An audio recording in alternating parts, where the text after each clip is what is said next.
আপনি জানেন আপনার ছেলের বিয়েতে যতগুলো নাজায়েজ কাজ করছেন এর জন্য আপনি আগুনে জ্বলবেন, কিন্তু আপনি মেনে নিছেন শুধু সমাজ।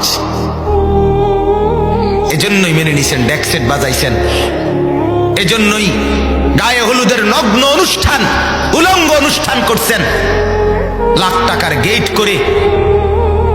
এরপরে বেড়া বেড়ি একই সামিয়ানা প্যান্ডেলের মধ্যে খাবার খাওয়াইয়া নগ্ন মহিলা, আমার দেশের মুসলমানের নারীরা সারা বছর যে দুর্নগ্নাম নষ্টামি করে, নগ্ন হয়, বিয়ের দিন ওই নারী তার চাইতে বেশি উলঙ্গ হয়ে যায়, অসভ্য হয়ে যায়, অসভ্য হয়ে যায়,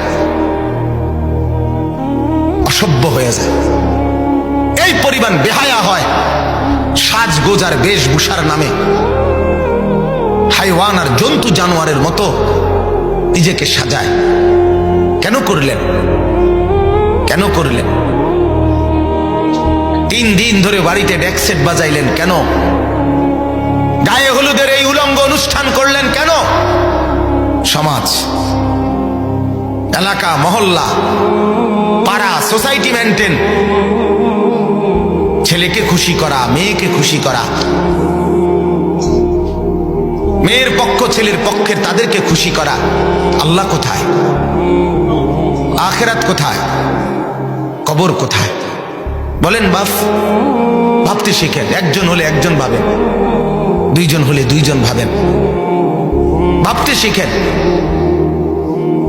এজন্য এটাই বললাম, মান আকালা তাইয়িবান, বলতেছিলাম যে উপার্জন যদি হালাল হয়, খাবার যদি হালাল হয়, এটা জিন্দেগির সবচেয়ে বড় আমল। এজন্য নবী এটা 1 নম্বরে রাখছে। আমি হযরতের কথাটাই বলছিলাম।